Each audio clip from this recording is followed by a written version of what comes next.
मरियम माह, मई माह का आज 26वां दिन। आज हम सबों के लिए, आपके लिए और मेरे लिए एक विशेष विषय है। वो है मां मरियम पापियों की शरण, है ना। आइए हम इस पर मनन करें।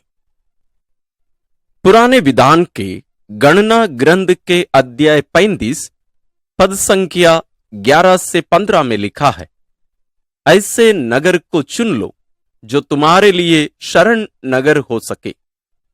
वहां उस व्यक्ति को शरण मिलेगी जिसने अनजाने हत्या की है। बीच का छोड़ दिया जा रहा है। जिस पर हत्या के अभियोग लगाया गया है उसका तब तक वध नहीं किया जाएगा जब तक समुदाय के सामने उसका न्याय नहीं किया गया हो। एक विशेष पाठ है, इस पर आप जरूर मनन करिएगा।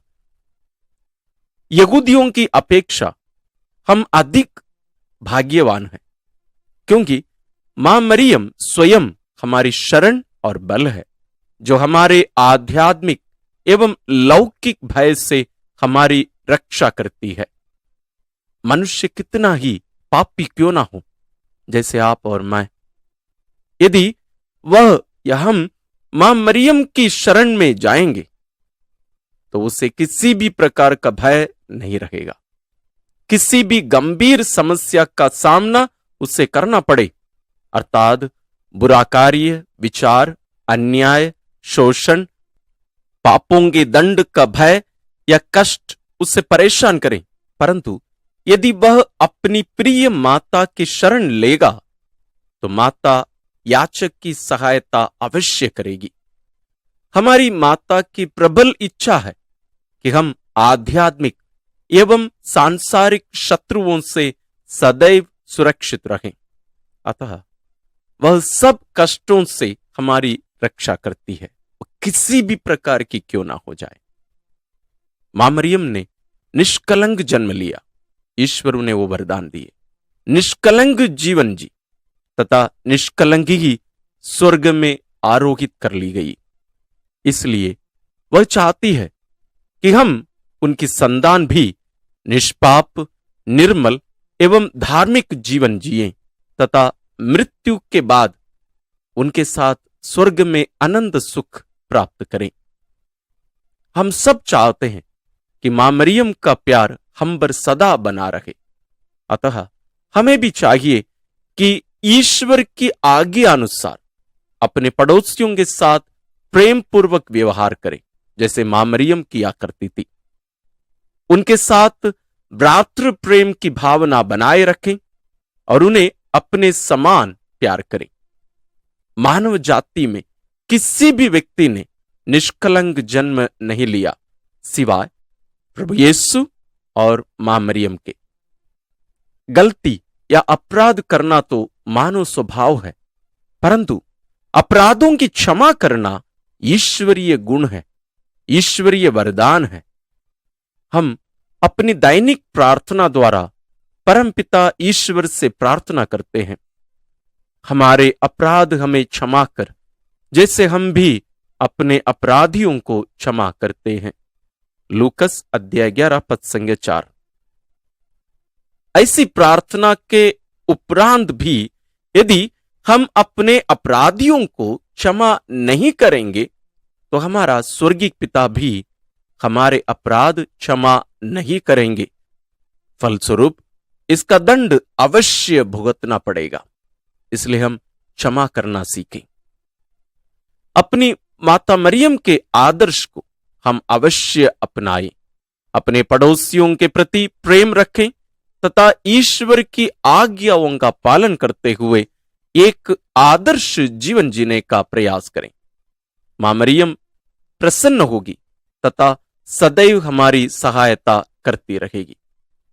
आइए मां मरियम हमारी शरण, इस विषय पर घटित हुई एक विशेष घटना को हम जानेंगे और जरूर अपने जीवन से जुड़ी कुछ बातों को भी आप जरूर शेयर करने की कोशिश करिए।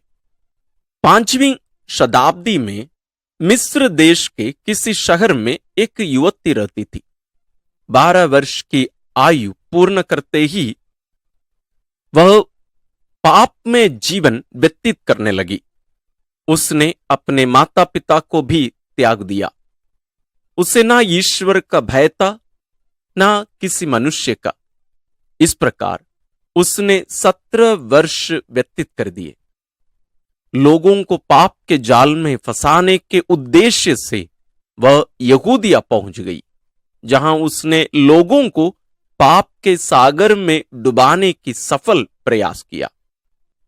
एक दिन प्रभु के भक्त पवित्र क्रूस के दर्शन तथा आराधना हेतु गिरजाघर में उपस्थित हुए।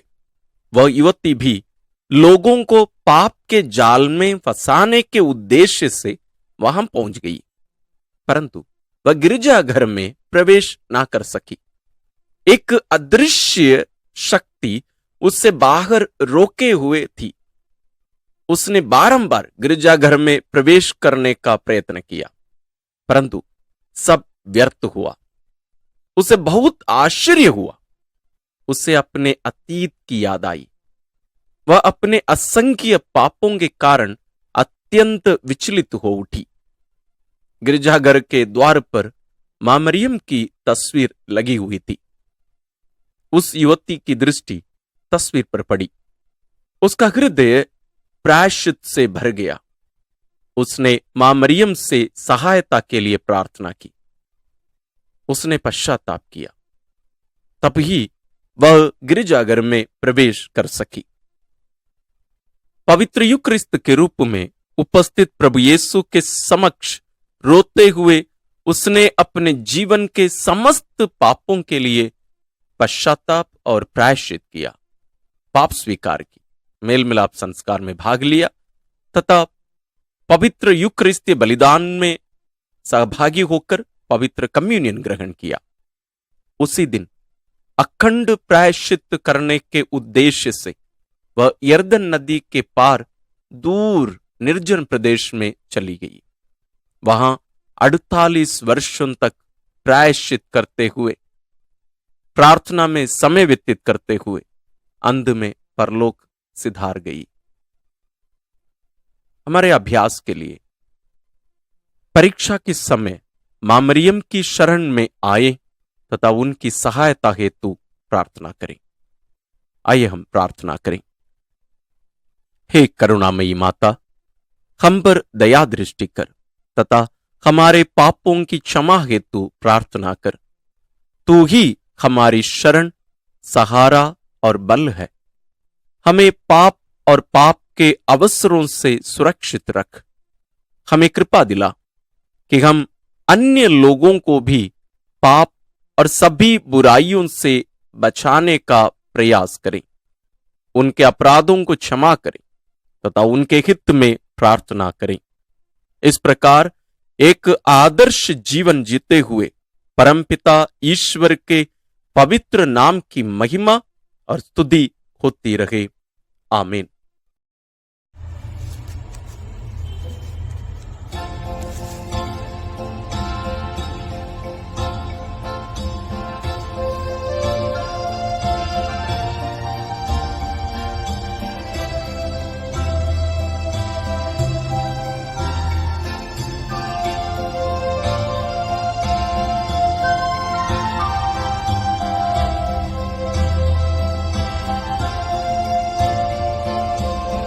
आशीष देना ओ मां मरिया, आशीष देना ओ मां मरिया, आशीष देना ओ मां मरिया, आशीष देना ओ मां मरिया। तेरे हवाले सारी राहें, आशीष देना ओ मां मरिया, आशीष देना ओ मां मरिया, आशीष देना ओ मां मरिया।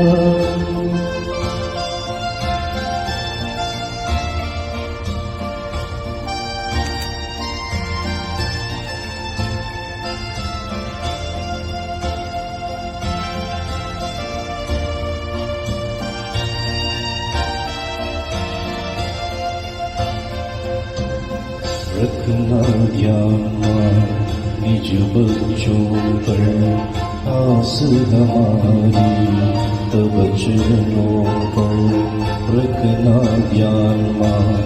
निज बच्चों पर आस हमारी, तब चरणों पर सांझ सवेरे तुझको पुकारे। सांझ सवेरे तुझको पुकारे, जीवन सारा तुझ पर वारे। आशीष देना ओ माँ मरिया, आशीष देना ओ माँ मरिया। आशीष देना ओ माँ मरिया, आशीष देना ओ माँ मरिया।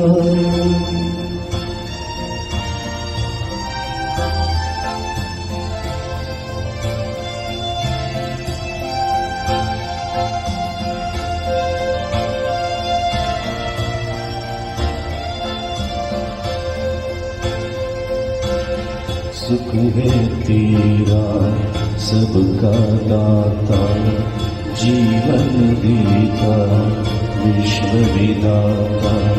सुख है तेरा सबका दाता, जीवन देता विश्व विधाता। शरण तिहारी आए हैं माँ, शरण तिहारी आए हैं माँ। दान दिलाना राह दिखाना, आशीष देना ओ माँ मरिया। आशीष देना ओ माँ मरिया, आशीष देना ओ माँ मरिया। आशीष देना ओ माँ मरिया। तेरी नवाए सारी राहें, आशीष देना ओ माँ मरिया। आशीष देना ओ माँ मरिया, आशीष देना ओ माँ मरिया।